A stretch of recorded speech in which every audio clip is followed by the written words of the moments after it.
যদি এখন যদি লাইনে লাইনে শত শত মানুষ যদি লাইন ধরে বলে যে আমাদের বাল লম্বা হয়ে গেছে, আমাদের বালটা কামাইতে হবে তাওহীদি জনতার কাছে।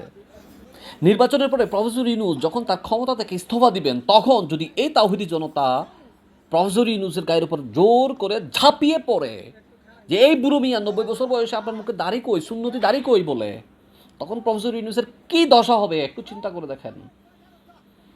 আপনারা স্ক্রিনে দেখানো ভিডিওগুলো দেখেন এবং আমার কথাগুলো শোনেন, আর ভিডিওটা অনেক বেশি শেয়ার করবেন।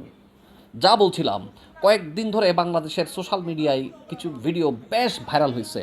দেখা যাচ্ছে কিছু তাওহীদি জনতার ব্যানার দিয়ে কিছু তাওহীদি জনতা তাদের মুখে দাঁড়িয়ে আছে, মাথায় পাগড়ি দিয়ে রাস্তার মধ্যে বিভিন্ন আলখাল্লা পরে বা অনেক মোড়ে রাস্তার উপর শুয়ে থাকা কিছু মানুষ আছে যারা অনেক লম্বা দাড়ি রাখে, আলখাল্লা পোশাক পরে, বা তাদের শরীর এত পরিষ্কার না, মাথা চুল অনেক লম্বা ঝাড়ঝট চুল আছে, এগুলোকে ধরে তাদের মন মতো করে পরিষ্কার পরিচ্ছন্নতার নাম দিয়ে ওই যে ট্রিমিং মেশিন দিয়ে চুল ফেলে দিচ্ছে, দাড়ি ফেলে দিচ্ছে।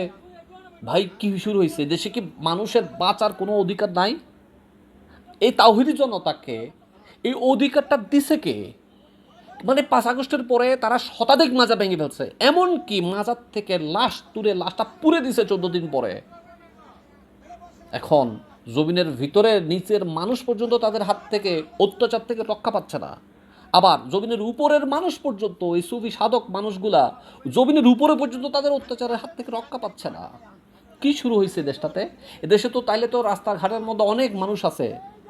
ডাক্তার জাহিদুর রহমান, এই যে ওনার চুল তো অনেক লম্বা, ভাগ্যিস আমি তখন তাকে নিয়ে সংশয় করতেছি যে তার লম্বা চুল এই তাওহীদি জনতা নাকি কখন তার উপর ঝাঁপিয়ে পড়ে তার চুল ফেলে দেয়, আল্লাহ ভালো জানে। কি শুরু হইল দেশে? এই বিষয়ে, এই প্রসঙ্গে, এই মানুষগুলোর ব্যাপারে নবীজি সাল্লাল্লাহু আলাইহি ওয়াসাল্লাম কি বলেছেন কয়েকটা হাদিস শরীফ শোনেন। মুসলিম শরীফে 2622 নম্বর হাদিস হযরত আবু হুরায়রা রাদিয়াল্লাহু তাআলা আনহু থেকে বর্ণিত। তিরমিজি শরীফে 3854 নম্বর হাদিস হযরত আনাস রাদিয়াল্লাহু তাআলা আনহু থেকে বর্ণিত। মানে হাদিস দুইটা সিহা সিত্তার দুই কিতাবে থাকলেও মূল বিষয়বস্তু কথা কিন্তু একটাই। হযরত আবু হুরায়রা এবং হযরত আনাস রাদিয়াল্লাহু তাআলা আনহু থেকে বর্ণিত।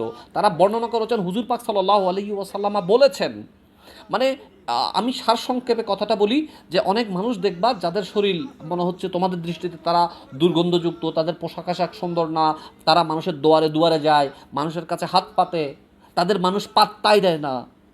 আর তারা যদি আল্লাহর কাছে দোয়া করেন, আল্লাহর সাথে সাথে এই মানুষগুলো দোয়া কবুল করেন। এই যে বৃদ্ধ মানুষটা আল্লাহর কাছে বিচার দিচ্ছি, আল্লাহর কাছে বিচার দিচ্ছি বলতেছে, এই বৃদ্ধটা মানুষটাকে দেখে আমার ওই হাদিস শরীফটার কথা স্মরণ হয়েছে বলে আপনাদের সাথে আমি শেয়ার করলাম। এরা তো হুজুর পাক সাল্লাল্লাহু আলাইহি ওয়াসাল্লামের হাদিসকে পর্যন্ত এরা মানছে না। মানে হাদিস শরীফের মতে এই বৃদ্ধ মানুষগুলোকে এই সুরতে নবীজি সাল্লাল্লাহু আলাইহি ওয়াসাল্লামের হাদিসে যা বর্ণনা আছে, এই মানুষগুলোর আকার আকৃতি দেখে বৃদ্ধটার সেটাই মনে হয়েছে আমার। এই যে তারা হাদিস শরীফটা পর্যন্ত তারা রহম করছে না, বৃদ্ধকে পর্যন্ত রহম করছে না, বৃদ্ধ মানুষের হাতটাকে এইভাবে টেনে টুনে যেভাবে হেঁচড়াচ্ছে পরিষ্কার করার নামে, মানুষটা চিৎকার করে করে কান্না করতেছে। তারা আবার ভিউ ব্যবসার জন্য সেটা ক্যামেরা দিয়ে জাতিকে দেখাচ্ছে যে আমরা এই কাজগুলো করছি। তারা তো হাদিস শরীফকেও মানছে না। আমি পরিশেষে বলবো, এখন যদি কেউ যদি বলে যে আমার হিন্দিতে তো আমরা বাংলাদেশে যেটা চুল বলি, হিন্দিতে সেটা বাল বলে, আর বালটা বাংলাদেশে কী অর্থে ব্যবহার হয় আমি বলবো না, আপনারাই বলবেন কমেন্ট সেকশনে। যদি এখন যদি লাইনে লাইনে শত শত মানুষ যদি লাইন ধরে বলে যে আমাদের বাল লম্বা হয়ে গেছে, আমাদের বালটা কামাইতে হবে তাওহীদি জনতার কাছে, তাওহীদি জনতা তখন কী করবে? আরেকটা কথা, তাওহীদি জনতার বলবো, যদি তোমাদের মানুষের এতই বাল কামানোর ইচ্ছে থাকে, তাহলে তোমরা নাফিতের যদি কাজ করার ইচ্ছে থাকে, তাহলে তোমরা নাফিতের দোকান দাও। কেন মানুষকে এরকম অত্যাচার করছো? মানুষের ব্যক্তি স্বাধীনতা আপনি হরণ করতে পারেন না। You have no right to do that. আপনি আপনার যা মন চায় আপনি ভিউ ব্যবসা করার জন্য তাওহীদি জনতার নাম দিয়ে ইসলামের কথা বলে আপনার এগুলো করার অধিকার নাই।